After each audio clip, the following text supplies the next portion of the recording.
Very good morning, afternoon, and evening to everyone. This is the 0th episode of the podcast that I have been planning for a really, really long time. If you follow my WhatsApp statuses, you know just how long has this been postponed for. So, without any further ado, let's start with the first guest of our podcast, my very close and dear friend, Sharnavo. So, we haven't decided on any particular topics for this one yet, but let's hand it over to him and let's see. Hi, Sharnavo. So, how are you? I'm doing pretty good, mate. How about you? How are you doing? Yeah, it's going well. Today is Friendship Day, the perfect day to start the podcast series. And so, I was thinking that since both of us work a lot with AI, and since the topics that we actually wanted to talk about would get us arrested in the first episode itself, let's stick to AI for this conversation. What do you say? Definitely, because AI is the best friend. Happy friendship day to AI. Yeah, the best friend, the best teacher. The only reason both of us are still employed. Anyways, Absolutely. yeah, yeah. If there is no AI, I would have definitely lost my job way before I would have started preparing for it. Yep. So, where should we start? So, since it's an integral part of our jobs anyway, so let's start from that angle.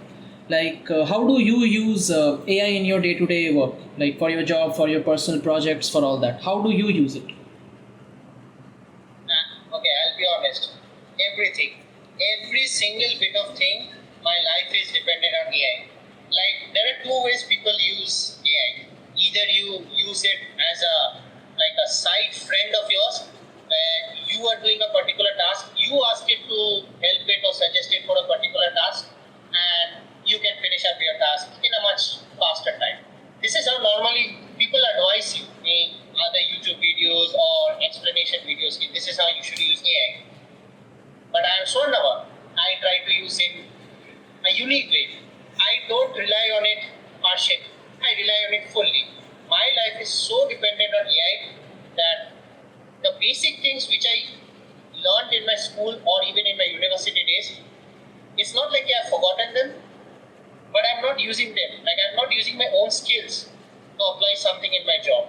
Like when I joined in my company first, my first target was to finish a task as quickly as possible.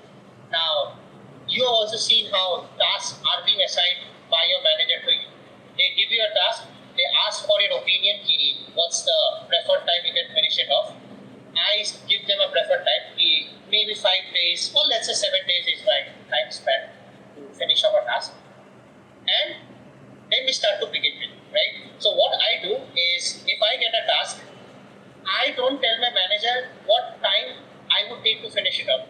Rather, I tell him, give me a few minutes time, let me analyze it. Now, I don't analyze it. I give everything to AI. And AI analyzes it for me and it gives me a time frame. And now, I have two ways of asking it. Now, people have different ways of asking how quickly you want to finish your task. I ask AI in two ways. The first way is how much time you think you can complete it. I mean, not me, AI. Now, let's say if I use anti-gravity, for example. Anti-gravity says that maybe I can finish off this particular, because I have a paid version, but again, there are token limitations. I don't have unlimited tokens like Tony Stark. So I have limited tokens. So I have to be very precise about how many tokens I can consume in a particular time frame. So I asked anti-gravity, how much time you will think you can finish it off. So let's say, for an example, anti-gravity says I will take 20 hours. But I can't say 20 hours to my manager, because if I say 20 hours, I know I can wrap it up in 20 hours. But what would I gain? Because in this market, the thing that matters is not money, it's time. And I need time, because I'm a very lazy person. Yeah. So what I do is, let's say if anti-gravity says, buddy, I'll take 20 minutes. 20 hours, not 20 minutes, 20 hours. I now give anti-gravity another prompt before it starts to make it. As if, let's say, I am doing it on my own, forget that there is no AI, I am doing it manually. How much time do you think a normal person would take without anti-gravity cycle. So let's say anti-gravity says 7 days. So I take that time and I give it to my manager. Okay, hey, I'll take 7 days to finish up this project. And naturally my manager is quite happy because maybe people are taking 10 days to finish up that task. I'm doing it in 7 days. So it's a plus point for him. Okay, I am finishing it in 3 days earlier. But for me it's even better. So what I do, I propose the time, I'll take 7 days. And he gets happy. Okay, time is granted. You can start to work with it. And it's not like I waste my first 5 days. Okay, let's chill, let's watch Netflix, let's do other stuff. No, I get into the task right at that moment. I try to finish it as quickly as possible. Obviously, you know that there are areas where there are multiple problems you will encounter with, which an AI also cannot handle, where you have to use your own creative skills. So I take up that time. So let's say an entire to finish up, like roughly, like let's say 20 to 24 hours in an average when I sit on my laptop to finish up the task. And let's say I have finished off my task. Now I still have, let's say, 5 days left on my calendar to give it the task. So I don't say to my manager, hey, I have done. I intentionally delay my task. For example, let's say I log in, okay, I have a night shift job. So I log in at 12:30 and my shift ends at 7:30. So it's a 7-hour proper shift, right? So when I log in, I have to enter my details, how much I have done. So let's say I have finished it off. So I cannot say that I have done completely, because if I say that, yes, if it's a positive thing, maybe my manager will be super happy. Yes, you have finished it off. But he'll again give me another task and I don't want another task. So I log in and I write, I have done maybe 10%.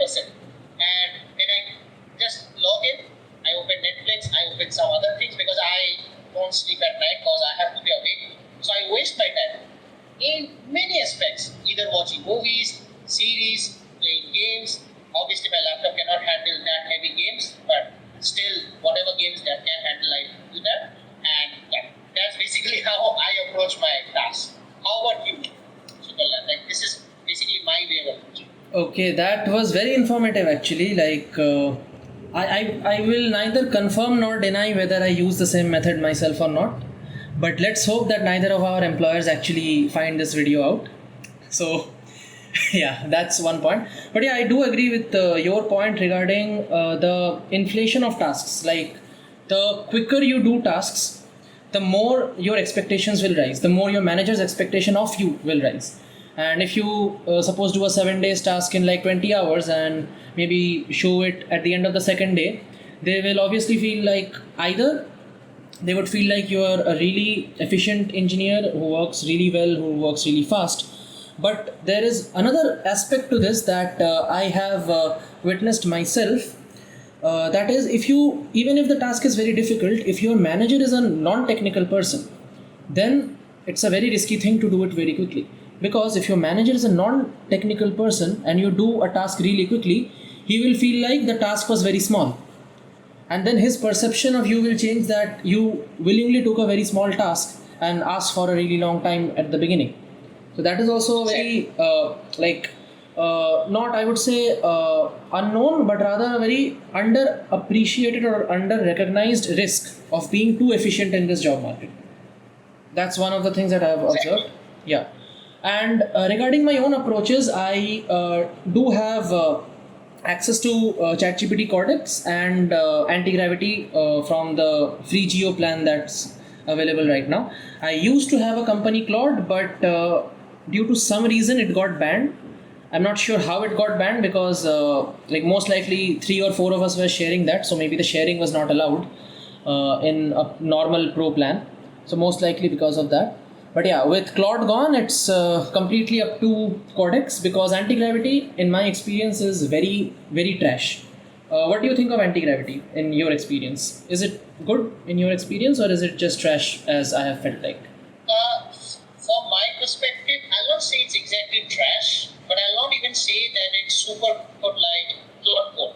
It's like a 50-50 variant. If I bring out a comparison chart to you, because I have used every AI coding tool which is available here. Yeah. So I have Claude's paid version, where I have the enterprise version. So I use Claude Code. I have anti-gravity is obviously the one you said that you get it from the free Geo plan if you recharge your mobile with that. Yeah. So I have that also. And I don't have Codex at this point right now because I decided not to renew Codex for it. So if I make a comparison chart, according to me, Claude Code is miles above. Like all the AI tools, you can say AI coding tools which is available in the market. This is my perspective. I feel Claude Code can wrap up your task much efficiently and it engages you to finish up your task much quicker. But the only problem is tokens. You know, Claude is very expensive also. At the same time, tokens are a very crucial thing. So the prompts which you write, you have to be extra sure that is it correct or not. If you miss some points, you have to again prompt it to Claude Code that this is the thing I need to add on more, and that is the first task of you burning your tokens. So I'll say Claude Code is maybe number one for me. Anti-gravity, I don't feel it's trash. For me, it's still number two because I have done some major projects with anti-gravity. Okay, now if you ask me, have you used anti-gravity for building code bases from the beginning? So my answer will be no. But let's say if I have a existing code base where maybe the files are not working or maybe the files are corrupted or some way or other, I use anti-gravity for that and it has actually given me good results. So I'll say it's number two for me. Codex I've not used that much, so I cannot tell on a scale of 1 to 10 how good is it. But yeah, this is my personal experience. So for me, Claude Code is still answer the other tools available. Yeah, in my personal experience as well, Claude is exceptionally good compared to the other options. I might try getting a plan for that again soon. But regarding, I would like to bring up 2 points that you brought up here. One is the token usage. That is a very important aspect of using Claude Code because in Claude at least the tokens vanish extremely fast. I have primarily used all three of them at one time, like Claude, Codex and Anti-Gravity. Claude is depleted the absolute fastest. Codex is a little bit more useful than that. And Anti-Gravity, even though it has not completely worked for my use cases, those tokens last a long time. I could leave a nested agentic loop inside that system and leave it running for an hour, and that would still not exhaust all the tokens of anti-gravity. So in that respect, at least for a lot of brute force tasks, it has been useful to me. And regarding your code base fixing applications of anti-gravity, this I feel like can be a separate video in and of itself, because since a lot of us have free access to anti-gravity, being able to use it effectively for non-trivial tasks can be extremely useful to all of us. So I'll be noting that down. Let's see if both of us get time someday. We can delve much deeper into that as well. Yeah, so how to properly use anti-gravity for so that it's not trash to us. Yeah, so definitely that's a video we should be working on eventually. So now we have discussed how our work lives, how we use these tools, our own personal ranking of these tools.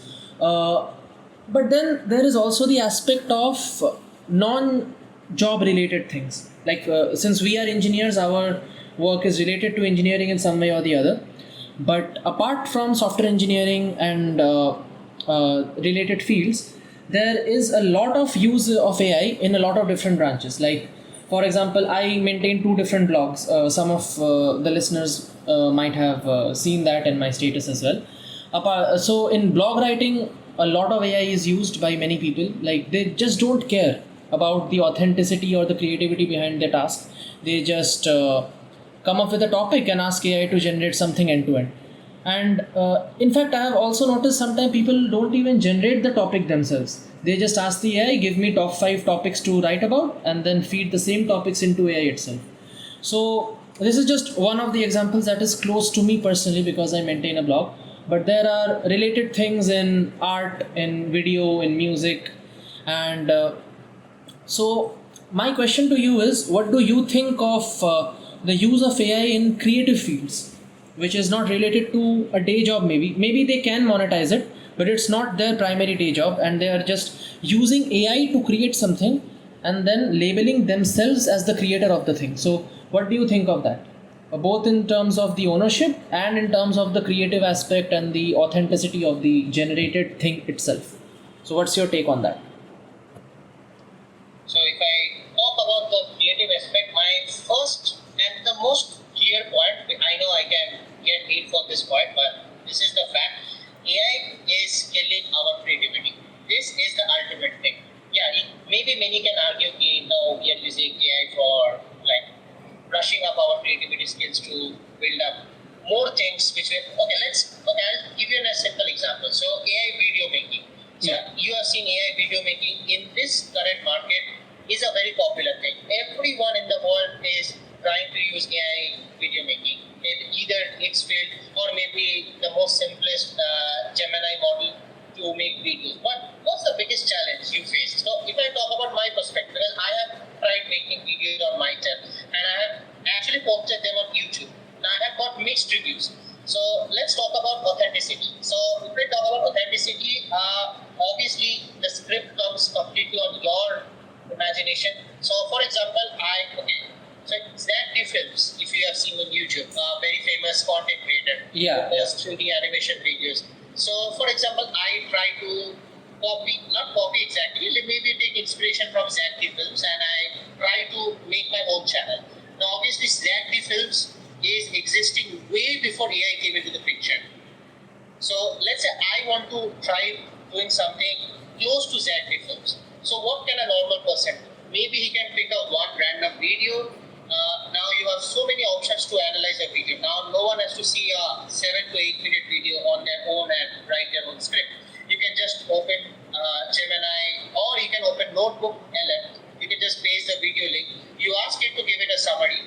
You ask LM only to make a script of it in a maybe in a different way. LM actually gives you a script and people actually like interpret the script, generate images from either Gemini or ChatGPT. Now there are so many free, now people can argue on this, how do you generate AI videos? So there are a lot of ways. You can use Xscript for it, which is a paid version. I have tried personally Xscript. Meta AI, which allows you to generate 5-second free AI videos, Quen Studio, 5-second AI videos, that too for free. But what exactly is the barrier? That's creativity. Because if I want to make a quality video, my first task is always making a good script. You also know that a script is basically what matters in making a video. Because if the script is not good, no matter how quality or graphics and all is, your video will never flourish. Your script should be good. Then comes your video, then audio, and so many aspects. But AI on one hand is obviously helping creators, like small creators like me, or even smaller than me, to generate AI videos a lot faster. You have seen stickman videos, which is one of the most popular ones. Faceless videos where a person is not having its face but is narrating something. So they have become the common epitome of today's YouTube content creation. But originality, creative skills, where is it? It's no more there. For example, you open YouTube, you search for a random topic, random story, ideas or something. You get maybe one authentic channel where a person has maybe researched on his own, made a good script, generated YouTube, AI videos, and put together as a complete video. If you scroll down, you will see 7 to 8 videos of the same type. Obviously, not on the same view page, but same content, maybe 60% similarity. So, where's creativity? There is no creativity. And YouTube has also done the same thing 5 months back. They have started to demonetize AI video channels where your creativity is seen. So, what YouTube said, your video should have creativity. That means a good script, good audio, good animation, or if you want to use just normal images, and a good storyline. Now, if you copy a storyline, now YouTube is also like not having human beings at the back end to check that your video is AI or not. They are also using like backend tools for verifying that. So they have rapidly started to demonetize these channels. Many people have this idea that they are being demonetized just because they are blindly copy pasting, but that's not the idea. YouTube clearly said, bring your own content. Where is the own content? There is no own content. Even if I talk about my content, which I made on my channel. My channel doesn't even have 1K subscribers. My channel is also maybe you can say 40% inspiration from some other creator, 60% my idea. But again, it falls under the same threshold. Where is your creativity? So you can say in one way or the other, your creativity is naturally being killed by AI. It's not like if we are not creative, we are human beings. We are the most creative persons, you can say, in this whole world. No one can be more creative than a human. But we are not using our potential. Our potential is completely under the ground. Like you go to AI gives you a script. You don't even get time to review your script. You just blindly give it to maybe 11 labs. You generate the audio. You stitch up some AI videos. You publish it in YouTube. Maybe if you're lucky enough, you get views also. But there's no creativity. So again, that's my perspective. The AI has set up a bar which is quite high, but we as humans are more creative than AI. Maybe we can generate better stories. 90% people don't even use that creative ideas. We just completely rely on AI, copy paste it, and publish it. So that's my thought. Yeah. So I do agree with you on all those points. To rephrase it maybe in a succinct way, I would say that AI is not forcing us to replace ourselves, but since humans by nature are lazy, so they are picking the easier path. So Exactly. making anything creative is a lot of hard work, a lot of thinking, a lot of non-trivial thinking. And since AI just can do the entire pipeline end to end with a couple of prompts, a lot of us are just picking the easier route out. Yeah, that's a very unfortunate but unavoidable realization of the present state. Now, again, if we continue with the topic of AI, there are a lot of different things we could talk about, from the long-term effects of it to the environmental aspects of it, then the costs, the dependency factor. Like there's maybe another hour of conversation that we can have just on these topics itself, even without going to a lot of other topics that you are knowledgeable about, that I am knowledgeable about. So, but since this is our very first episode, so let's keep it a little short for now. So once again, I would like to thank you, Sharnavo, for giving this time, for giving us all your perspective and your knowledge about these topics. And we will certainly have another episode with you where we will go through these topics and some related ones in a lot more detail. So, but until then, I thank you for being here. And to our listeners, I would like to say, if you have stuck around till now, I like thank you a lot for sticking around till the end. This is a little bit raw, mostly unedited. I don't think I will be editing this one. But yeah, if there is a response, if you would like to hear more from Sharnavo, more from me, more about our perspectives on AI, if you want some other guests to talk about different topics, to like bring forth all our different perspective on a variety of topics like this, please feel free to subscribe if you haven't already, and do give me feedback about anything, about the audio quality, about the thumbnail, about the flow of topics, anything at all. If you have any feedback, please feel free to comment on it or just text me about it. Until then, I'll see you, and a new video will soon be in the works. So yeah, until then, have a good day, and I'll see you soon.